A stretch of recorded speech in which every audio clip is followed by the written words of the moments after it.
हाँ जी बेटा, हम लोग ये वीडियो बना रहे थे तो बीच में ब्रेक हो गई थी। आगे कंटिन्यू करते हैं। हम लोग क्लियर वाले रूल कर रहे थे, आपको याद होगा। यस बेटा, क्लियर वाले रूल हम लोग कर रहे थे। और क्लियर वाले रूल में हम लोगों ने किया था कि यहाँ पे क्या होता है, अगर हमारी कैपिटल अगर इंक्रीज होती है तो क्या करेंगे, क्रेडिट।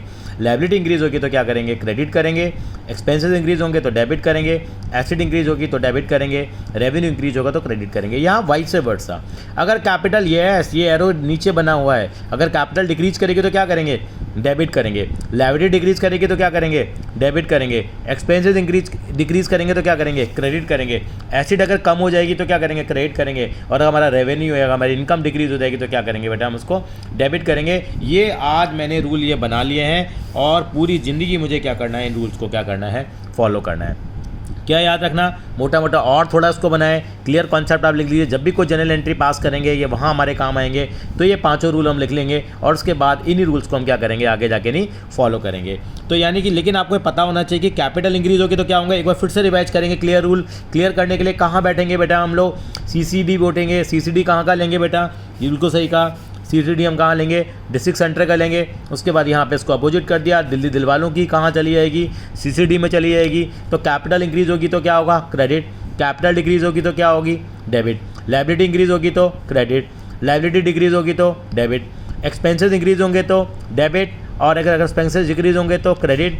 एसिड इंक्रीज होगी तो डेबिट। एसिड डिक्रीज होगी तो क्रेडिट। रेवेन्यू इंक्रीज होगा तो क्रेडिट। रेवेन्यू डिक्रीज होगा तो क्या हो जाएगा बेटा, डेबिट हो जाएगा। तो इन रूल्स को क्या करेंगे, हम लोग फॉलो करके चलेंगे और हम आगे की तरफ बढ़ जाएंगे। यानी कि ये आपको पता होना चाहिए बस। CLEAR का मतलब क्या होता है, जिस capital, liability, expenses, assets as well as revenue हमारे पास है। तो आपको आज मैं बताने से पहले कि मेरी क्या चीज़ बढ़ रही है घट रही है, वो अकाउंटिंग इक्वेशन अप्रोच से हम लोगों ने किया था, हम उसको कवर भी करेंगे। थोड़ा सा हम कवर कर लें इसको। ए का मतलब क्या है बेटे, अकाउंटिंग इक्वेशन। अकाउंटिंग इक्वेशन में क्या रूल बनाया हम लोगों ने, बढ़ेंगे तो डेबिट, घटेंगे तो क्रेडिट। बाकी क्लियर कॉन्सेप्ट से क्या क्या जो उठा लिया हम लोगों ने, CL और R। CLR के अंदर क्या हो गया बेटे, ये चीज़ें अगर बढ़ेंगी तो हमारा क्या होगा बेटा, यस, बढ़ेंगे तो क्रेडिट होगा और घटेंगे तो क्या हो जाएगा, डेबिट होगा। घटेंगे तो क्या होगा, डेबिट होगा। CLR के अंदर कैपिटल, लायबिलिटी और रेवेन्यू के अंदर में। और एसेट और इक्वेशन मतलब अकाउंटिंग इक्वेशन कह लें या एसेट और एक्सपेंसेस के रूल क्या होता है, बढ़ने पे डेबिट और घटने पे क्रेडिट। तो ये आपको ध्यान रखना पड़ेगा। यानी कि मोटा मोटा हम लोगों ने आज क्या कवर किया है बेटा, क्लियर कॉन्सेप्ट कवर किया है। तो आज मैं भी आपको क्या बताने वाला हूँ कि मेरे पास क्लियर कॉन्सेप्ट के हिसाब से मुझे क्या बनाने पड़ेंगे बेटा। यहाँ आज मैं क्या बनाने वाला हूँ बेटा, यहाँ मैं 5 कॉलम बनाऊँगा बेटा आपके सामने। कितने कॉलम बनाऊँगा, 5 कॉलम बनाऊँगा। और 5 कॉलम में लिखते जाऊँगा कि मेरे क्या क्या यहाँ पे एग्जाम्पल्स कवर होते हैं। बिल्कुल बेटा, मेरे साथ साथ क्या करेंगे, आप ये लाइन ड्रॉ करेंगे और यहाँ पे क्या करेंगे, कितने कॉलम बना लेंगे बेटा, यहाँ पे 1 2 3 4 5, ये 5 कॉलम यहाँ बना लेंगे। आप साथ साथ देखते जाइए, मेरे साथ साथ चलते जाइए। जिस ज़रूरत पड़े वीडियो को पॉज करके आप नोट डाउन करना शुरू कर दीजिए। यहाँ पे क्या यही बेनिफिट होता है बेटे। क्या कॉन्सेप्ट था हमारा, एक बार फिर से बताइए। सर आपने कॉन्सेप्ट बताया है, क्या करेंगे आज सारे रूल क्या करेंगे बैठ करके सर, क्लियर करेंगे। क्या करेंगे बेटा, क्लियर करेंगे। C का मतलब क्या है, कैपिटल। L का मतलब क्या है, L का मतलब क्या है, लायबिलिटी। E का मतलब क्या है बेटा, यस, एक्सपेंस। A का मतलब क्या है, एसेट्स। कौन सा अप्रोच कर रहे हैं, मॉडर्न अप्रोच कर रहे हैं। इसका मतलब रेवेन्यू है। रेवेन्यू दूसरी भाषा में कहूँ तो समझने के लिए क्या कह सकते हैं इसको हम लोग, ये क्या है बेटा मेरे लिए, इनकम है मेरे पास। क्या है बेटा, इनकम। अब मुझे क्या करना है, सारे के सारे एग्जांपल कवर करने हैं। कैपिटल में कौन सा अकाउंट आता है, यानी कि मुझे नेचर ऑफ अकाउंट पता होनी चाहिए पहले। तो कैपिटल में क्या क्या चीज़ आती हैं वो हम लोग जानने की क्या करते हैं बेटे, कोशिश करते हैं। कैपिटल में क्या चीज़ आती है, एक तो नाम से पता लग रहा है कैपिटल। कैपिटल में कैपिटल तो आएगी। कैपिटल में सब लोग अपना अपना नाम लिख लें। अपना अपना नाम क्यों लिख रहे हैं, क्योंकि जब भी हम लोगों ने कोई बिजनेस शुरू करा है, हम अग्रवाल मोबाइल स्टोर का आपको हमेशा से एग्जांपल दे रहे हैं। यानी कि यहाँ पे प्रोपराइटर आएगा। कैपिटल का दूसरा नाम क्या लिखेंगे बेटा, प्रोपराइटर। और मैं चाहता हूँ सभी लोग अपना नाम लिख लीजिए। जैसे मैंने अपना नाम लिख दिया रवि, मैंने अपना नाम लिख दिया यहाँ पर रवि, यानी कि प्रोपराइटर कहाँ पर आएगा, कैपिटल में आएगा। क्या आएगा, कैपिटल में आएगा। और कौन सा एग्जाम्पल यहाँ बनता है बेटा, और एक एग्जाम्पल और बनेगा बेटा। यहाँ क्या, कैपिटल में क्या आता है, कैपिटल अकाउंट आ जाएगा। कैपिटल अकाउंट वर्ड बोल दीजिए, कैपिटल बोल दीजिए, मतलब एक ही है। चौथा मैं क्या लिखना चाह रहा था, आपका ड्राइंग लिखना चाह रहा था मैं। ड्राइंग्स अकाउंट भी कहाँ आता है, कैपिटल में आता है। इसको डिटेल में बाद में लेके जाएंगे। अगर कोई बिजनेस से कोई पैसा विड्रॉ करता है तो वो किस कैटेगरी में लिया जाता है, कैपिटल की कैटेगरी में लिया जाता है। यानी कि हम ये पहले अकाउंट का नेचर डिफाइन करेंगे, उसके बाद देखेंगे वो बढ़ रहा है तो क्या करें और घट रहा है तो क्या करें, ये मॉडर्न क्लासिफिकेशन के हिसाब से। लायबिलिटी में क्या आएंगे, अब लायबिलिटी के कुछ एग्जांपल्स हम कोड कर लेते हैं। ये आधा नंबर के भी सवाल एग्जाम में पूछे जाते हैं कि बताइए कि ये किस कैटेगरी के अंदर ये अकाउंट्स आएंगे एज पर मॉडर्न क्लासिफिकेशन। तो लायबिलिटी में क्या क्या आएंगे, तो लायबिलिटी के अंदर सबसे पहले एग्जाम्पल हम लेते हैं बेटा क्रेडिटर्स का। क्रेडिटर क्या होता है, वो इंसान होता है जिससे हम सामान उधार में खरीदते हैं।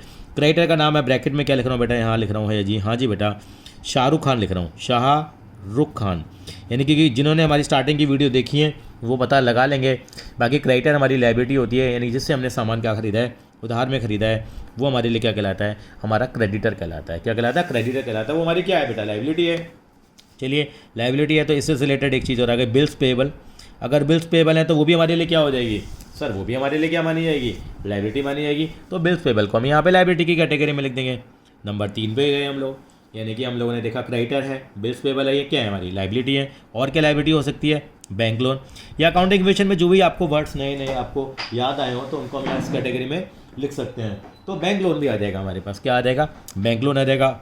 और क्या लायबिलिटी हो सकती है सर, अगर हमें कोई भी इनकम एडवांस में मिल जाए, बिल्कुल सही कहा आपने, इनकम रिसीव्ड इन एडवांस। अगर आपको एडवांस में अगर कोई भी इनकम मिल जाए, यानी कोई भी कौन सी इनकम मिल जाए, कमीशन रिसीव इन एडवांस है, रेंट रिसीव इन एडवांस है, ये सारी चीज़ें अगर हमें एडवांस में मिल जाती हैं तो बेटा क्या कहलाती हैं, ये हमारी लायबिलिटी कहलाती है। और क्या आएगा हमारे पास, और क्या लायबिलिटी हो सकती है हमारे पास, बिल्कुल आउटस्टैंडिंग एक्सपेंसेस। आउटस्टैंडिंग एक्सपेंस का मतलब क्या होता है, ऐसा एक्सपेंस जो अभी आपने पे नहीं करा है। आपने पहले इनका मीनिंग तो समझा ही हुआ है। आउटस्टैंडिंग एक्सपेंस का मतलब जो बकाया है, जो पेंडिंग है।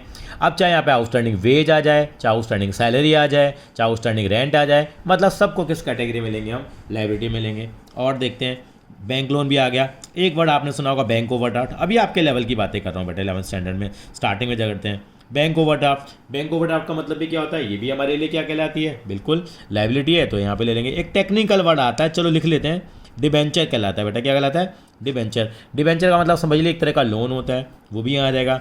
अगर हमारे पास कोई बॉन्ड्स हैं, बॉन्ड्स भी हमारे किसके अंदर आ जाते हैं बेटा, वो भी हमारे किस कैटेगरी में आ जाएगा, लायबिलिटी की कैटेगरी में आ जाएगा। मतलब ये सारे हमारे क्या माने जाएंगे, लायबिलिटी माने जाएंगे। यानी कि नेचर ऑफ अकाउंट को पहचानना बहुत ज़रूरी है। अब एक्सपेंस क्या आ जाते हैं, एक्सपेंस तो बहुत सारे हैं, कश्मीर से लेके कन्याकुमारी तक खर्चे खर्चे हो रहे हैं हर बिजनेस के अंदर में। नॉर्मली क्या है एक्सपेंस में क्या आएगा, जैसे यहाँ आएगा बेटा रेंट।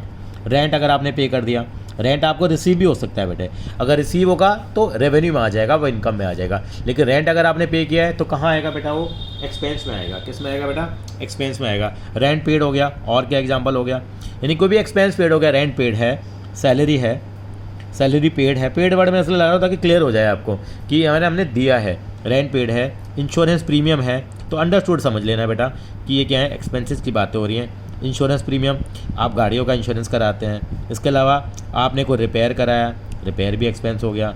एक इसके अलावा बताइए तो परचेज हो गया बेटा। अगर आप कोई गुड्स को परचेज करते हो तो परचेज भी क्या माना जाता है, आपका खर्चा माना जाता है। यानी कि जिसको आप रीसेल के लिए खरीदते हो तो आपके लिए उन गुड्स को हम परचेज कहते हैं। पहले भी हम लोगों ने किया था, परचेज यहाँ आ जाएगा बेटा। और आपको साथ साथ बता देता हूँ, और परचेज यहाँ आ जाएगा तो सेल्स कहाँ आएंगी बेटा, यहाँ पे सेल्स हमारी कहाँ आ जाएगी, इनकम में आ जाएंगी। साइमल्टेनियसली याद रखना, अगर सेल रिटर्न है, अगर सामान वापस आ गया तो यानी कि सामान वापस आ गया तो क्या हो गया, मेरी इनकम कम हो गई। तो सामान वापस आ गया तो उसको बेटे मैं सेल्स रिटर्न को यहाँ लूँगा। याद रखना, सेल्स रिटर्न मेरे कहाँ पे ले लूँगा, मैं एक्सपेंस की तरह ट्रीट करके चलूँगा जब मैं जनरल एंट्री करूँगा। और अगर परचेज रिटर्न आ गया तो बिल्कुल आपने सही कहा, परचेज रिटर्न आ गया तो उसको क्या लिखेंगे बेटा, हम लोग यहाँ वाली कैटेगरी में लिख देंगे, उसको रेवेन्यू में लिख देंगे। क्योंकि परचेज का उल्टा क्या होगा, एक्सपेंस का उल्टा रेवेन्यू है, रेवेन्यू का उल्टा एक्सपेंस है। सेल रिटर्न का एक नाम और भी होता है बेटा, हम बोलते हैं इसको, आपने पहले भी पढ़ा हुआ है, इसको बोलते हैं रिटर्न इनवर्ड। क्या बोलते हैं बेटा हम लोग, रिटर्न इनवर्ड। और उसको क्या बोलेंगे बेटा, बिल्कुल सही कहा, इसको बोलेंगे रिटर्न आउटवर्ड बोलेंगे बेटे। क्या बोलेंगे इसको हम, रिटर्न आउटवर्ड बोलेंगे। ये हमारा रिटर्न इनवर्ड है और एक हमारा क्या है बेटा, रिटर्न आउटवर्ड है। आगे चलते हैं बेटा, हम लोग आगे इस कैटेगरी में बढ़ते हैं तो क्या चीज़ आती है हमारे पास, और क्या एक्सपेंसेस हो सकते हैं। जैसे आपने नाम सुना है बेटे, बिल्कुल सही कहा, डेप्रीशिएशन। डेप्रीशिएशन हो गया, बहुत लंबी लिस्ट है एक्सपेंसेस की। बैड डेट्स, बैड डेट्स का मतलब क्या हो गया, अगर आपको कोई अमाउंट अगर रिकवर नहीं हुआ।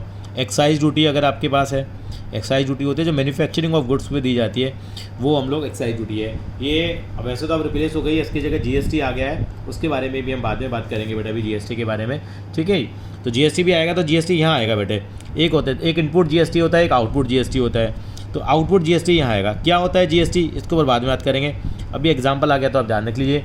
आउटपुट जीएसटी यहाँ पे आएगा और इनपुट जीएसटी हमारे कहाँ पे आएगा बेटा, एसेट्स में आता है बेटा। किस में आता है, एसेट्स में आता है। एसेट्स में क्यों आता है, क्योंकि जो हम लोग जीएसटी पे कर चुके होते हैं हमारी एसेट बन जाती है। अभी इनको ज़्यादा करने की जरूरत नहीं है, अभी मैं इनको बताना भी नहीं चाहता था पर एक कैटेगरी आ गई तो मुझे बताना पड़ा है यहाँ पे। ये एक्साइज ड्यूटी हो गई हमारे पास। और क्या एक्सपेंस हो सकते हैं, कन्वेंस का खर्चा हो सकता है। खर्चों की तो कोई कमी नहीं है बेटा, इतने तरह के खर्चे होते हैं। कन्वेंस का एक्सपेंस हो गया आपका। आपके पास क्या हो गया, कैरेज, कैरेज इनवर्ड हो गया बेटा। कैरेज होता है, कैरेज का मतलब भाड़ा, दो तरह का होता है कैरेज, एक इनवर्ड होता है और एक क्या होगा बेटा, कैरेज आउटवर्ड होगा। कैरेज आउटवर्ड होगा। सर ये आउटवर्ड और इनवर्ड क्या चीज़ होती है बेटे, खर्चे दो बार होते हैं। कैरेज इनवर्ड होता है जो परचेज का टाइम का खर्चा होता है वो कैरेज इनवर्ड कहलाता है, और सेल के टाइम का जो खर्चा होता है वो कैरेज आउटवर्ड कहलाता है। मैंने सामान बेचा, मैंने सामान बेचने के टाइम पे जो मेरा खर्चा हुआ वो मेरा क्या कहलाएगा, कैरेज आउटवर्ड कहलाएगा। और सामान को खरीदा मैंने, आपको याद है हम कहाँ से सामान खरीदते थे, अगर आपको याद हो तो बिल्कुल, हम कहाँ से सामान खरीदते थे, शाहरुख खान से खरीदते। तो जो उस टाइम में जो भाड़ा देंगे हम लोग, तो हमारा गुड्स अंदर आ रहे हैं तो इनवर्ड कहलाता है, वो कैरेज इनवर्ड कहलाएगा। और बाद वाला खर्चा क्या कहलाएगा, हमारा कैरेज आउटवर्ड कहलाएगा। बिल्कुल ठीक। आगे कैटेगरी में चलते हैं 13। ऐसे फ्रेट इनवर्ड होता है बेटे। फ्रेट हो गया। फ्रेट क्या होता है, जब हम शिप के थ्रू सामान मंगवाते हैं तो जो हमें भाड़ा देना पड़ता है फ्रेट कहलाता है। फ्रेट में भी क्या हो जाएगा, एक इनवर्ड हो जाएगा और एक हमारे पास क्या हो जाएगा बेटा, आउटवर्ड हो जाएगा हमारे पास। इसके अलावा ऑडिट चार्जेज हैं। ऑडिट का मतलब क्या होता है, जब हम बुक्स ऑफ अकाउंट्स होते हैं उनको सीए हिसाब से ऑडिट कराते हैं तो उसको जो खर्चा जाएगा वो क्या कहलाएगा आपका, बिल्कुल ठीक का, वो क्या कहलाएगा हमारे ऑडिट चार्जेस, हमारे एक्सपेंसेस कहलाएंगे। तो बहुत सारे एक्सपेंसेस कैटेगरी के अंदर आ सकते हैं। मैं सबके नाम नहीं लिख पाऊंगा लेकिन आपको पता होना चाहिए जो हमारे लिए बिजनेस के लिए खर्चा है वो एक्सपेंस की कैटेगरी में आ जाएगा। धीरे धीरे चीज़ समझ में आएंगी। अब आ जाते हैं बेटे एसेट्स पे आ जाते हैं। एसेट्स में क्या क्या चीज़ें आ जाएंगी, एसेट्स के अंदर में सबसे पहले आएगा land and building. Input GST तो आएगा, इसके ऊपर चर्चा बाद में होगी डिटेल में। लैंड एंड बिल्डिंग आ गया, लैंड एंड बिल्डिंग हो गया, बिल्कुल एसिड है हमारे पर। सर प्लांट एंड मशीनरी आप स्टार्टिंग में बताया करते थे, हाँ जी, प्लांट एंड मशीनरी आ गया। और क्या आ जाएगा बेटे, फर्नीचर आ जाएगा। और क्या आ जाएगा बेटा, फर्नीचर एंड फिक्चर्स हो गया बेटा। फर्नीचर है, फिक्चर है, सारे एसिड्स हैं हमारे पास। इसके अलावा ये सर, ये आपको याद है टेंजेबल एसिड्स होते थे। एसिड तो एसिड ही है ना भाई। गुडविल है और कॉपीराइट है, कॉपीराइट आपको पता है। ट्रेडमार्क है, बिल्कुल सर। पेटेंट्स हैं, ये सारे क्या थे हमारे पास बेटे, एसिड्स थे। लेकिन कौन से एसिड थे ये, इंटेंजिबल एसिड थे। दोनों को मिला के क्या बोलते थे, फिक्स एसिड्स थे। तो आगे नहीं आ गए एसिड्स की कैटेगरी में, बिल्कुल आ गए। और क्या चीज़ हो सकती है हमारे पास, बिल्कुल और चीज़ें भी हमारे पास आएंगी इसके अंदर में। और क्या एसिड्स होती हैं, नंबरिंग डालने हैं तो डाल सकते हैं 1 2 3 4 5 6 7 8। और क्या एसिड्स आएंगे हमारे पास, ये स्टॉक कहलाता है। स्टॉक कह लीजिए इसको, कई लोग इसको गुड्स बोल देते हैं, कई लोग इसको इन्वेंट्री बोल देते हैं, कई इसको अनसोल्ड स्टॉक बोल देते हैं। मतलब मोर और लेस सबका मतलब एक ही हमारे पास सबसे इंपॉर्टेंट आएगा। अब आएगा बेटे डेटर। डेटर का मतलब ब्रैकेट में लिख दिया मैंने अक्षय कुमार। हम अक्षय कुमार को मोबाइल बेचते थे, यानी कि हमने किसी को सामान बेचा, उससे पैसा नहीं मिला तो हमारी क्या बन जाती है, वो बिल्कुल एसिड बन जाती है। नंबर 3 पे यहाँ आएगा बेटे बिल्स रिसीवेबल, जिसको हम शॉर्टकट में बोलते हैं BR, यानी कि BR का मतलब बिल्स रिसीवेबल। अगर हमें किसी को डेटर है, हमारा डेटर किस में कन्वर्ट हो जाता है, बाद में बिल्स में कन्वर्ट हो जाता है, तो बिल रिसीवेबल हमारी कहाँ आ जाएगी, बिल्कुल एसिड आ जाएगी। सबसे इंपॉर्टेंट प्रीपेड एक्सपेंसेस, आप अकाउंटिंग वेशन में करते थे बहुत ज़्यादा। सर प्रीपेड एक्सपेंस क्या होते हैं, प्रीपेड एक्सपेंस हमारी एसिड होती है। आपको याद है अलग से कॉलम बनाते थे, प्रीपेड रेंट होगा, यहाँ पे प्रीपेड रेंट हो सकता है आपका, ठीक है। प्रीपेड सैलरी हो सकती है, प्रीपेड वेजेज हो सकती है, तो कोई भी प्रीपेड होगा तो यहाँ पे आ जाएगा। प्रीपेड कमीशन भी हो सकता है, कुछ भी हो सकता है। और नंबर 15 पे यहाँ पे क्या आएगा बेटे, एक्रूड इनकम आ जाएगी। आपको याद आ रहा है एक्रूड इनकम क्या होती थी, accrued income, income earned but not received. तो एक्रूड इनकम भी आ जाएगी, वो भी हमारी क्या है, एसिड है। तो एसिड तो हमारे एसिड की कैटेगरी में आएंगे ही आएंगे। आगे चलते हैं बेटा, अब आते हैं रेवेन्यू पे आते हैं। अब थोड़ा कमा भी ले बेटा, बहुत सारा खर्चा कर लिया, चीज़ें खरीद ली हैं। अब रेवेन्यू के अंदर क्या क्या चीज़ आ जाएंगी, यानी कि अब हमको, यानी कि रेंट क्या होगा, जैसे यहाँ पे रेंट पेड था, यहाँ पे क्या आ जाएगा बेटा, यहाँ आ जाएगा रेंट रिसीव्ड आ जाएगा। रेंट रिसीव हो गया हमारे पास, बिल्कुल उल्टा सोचना है, यानी कि क्या हो जाएगा यहाँ पे, इनकम आनी चाहिए बेटा। कमीशन क्या हो जाएगा बेटा, आपको कमीशन आपको अगर रिसीव हो जाएगा तो वो कमीशन रिसीव्ड कहलाएगा। क्या कहलाएगा, कमीशन रिसीव्ड। और कहाँ से पैसा मिल जाएगा, बैड डेब्ट रिकवर्ड। पैसा हमारा पहले डूब गया था, अब वो क्या हो गया हमारा, रिकवर हो गया। तो किस कैटेगरी में आ जाएगा, बैड डेब्ट रिकवर्ड यहाँ आ जाएगा। सेल्स यहाँ पे आ गई हमारे पास, परचेज रिटर्न हमारे पास आ गए यहाँ पे। और क्या चीज़ हो सकती है जिनके थ्रू हमारे पास इनकम आ जाती है हमारे पास, ठीक है। हमने रेंट रिसीव ले लिया बेटा, यस, कमीशन रिसीव ले लिया, बैड डेट रिकवर्ड है, सेल है, परचेज रिटर्न है, ये सारी हमारी चीज़ें किसके अंदर है, इनकम है। यानी कि इनकम का मतलब क्या है कि हमारे पास किसी भी तरीके से क्या आ रहा है बेटा, पैसा आ रहा है। जो भी आपको नई नई चीज़ें मिलती भी हैं तो यहाँ पे हम इन चीज़ों को लिख सकते हैं। यानी कि हमारे अगर कहना चाहें तो प्रॉफिट है, तो प्रॉफिट भी कहाँ आ जाएगा हमारा, इनकम वाली कैटेगरी में आ जाएगा। Profit on sale of fix assets होता है हमारे पास, अगर हम एसेट्स को बेचते हैं, अगर फ़ायदे बेच देते हैं तो वहाँ आ जाएगा। तो इस कैटेगरी के अंदर बहुत सारी चीज़ें आएंगी, तो मैंने थोड़ी सी आपको बताई है।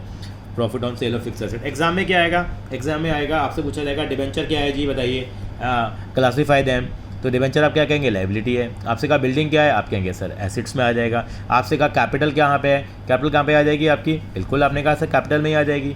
रेंट रिसीव्ड कहाँ आ जाएगा, रेवेन्यू में आ जाएगा। रेंट पेड कहाँ आ जाएगा, एक्सपेंसेज में आ जाएगा। अच्छा चलो एक इंटरेस्टिंग चीज़ करते हैं, आपसे कहा राम कहाँ आएगा, राम कहाँ आएगा, राम का कोई भरोसा नहीं, राम तो भगवान है ना, भरोसा तो है, उन्हीं का भरोसा है। राम कहाँ आएगा, राम क्या क्या क्या ही रोल हो सकते हैं राम के। अब राम क्या है, राम देखो 3 तरह से हो सकता है। राम क्या हो सकता है, देखो अगर मैं कहना चाहूँ तो आप कहेंगे सर राम हमारा क्या हो सकता है, प्रोपराइटर भी हो सकता है, राम मेरा प्रोपराइटर भी हो सकता है। एग्जाम्पल बताना मुझे, प्रोपराइटर भी हो सकता है। सर राम मेरा क्या हो सकता है, राम मेरा डेटर भी हो सकता है। सर राम मेरा क्रेडिटर भी हो सकता है। राम तो एक नाम है ना, तो देखना पड़ेगा कि राम कहाँ है। अगर प्रोपराइटर है तो कहाँ लेंगे उसको, यस कैपिटल में लेंगे। डेटर है तो कहाँ लेंगे, यस एसेट्स में लेंगे। और क्रेडिटर कहाँ पे लेके चलेंगे, लायबिलिटीज़ में लेके चलेंगे। तो डिपेंड करेगा कि राम का नेचर किस तरह का है। तो इस तरह से हम लोगों ने क्या करा है, ये मॉडर्न क्लासिफिकेशन ऑफ अकाउंट्स को हमने कवर किया है। तो अगली वीडियो के अंदर क्या करेंगे बेटा, हम लोग लेके आएंगे आपके पास क्या कि किस तरीके से हम ट्रांजेक्शन्स को समझेंगे कि किस अकाउंट को हम डेबिट करेंगे, किस अकाउंट को हम लोग क्रेडिट करेंगे। Thank you so much.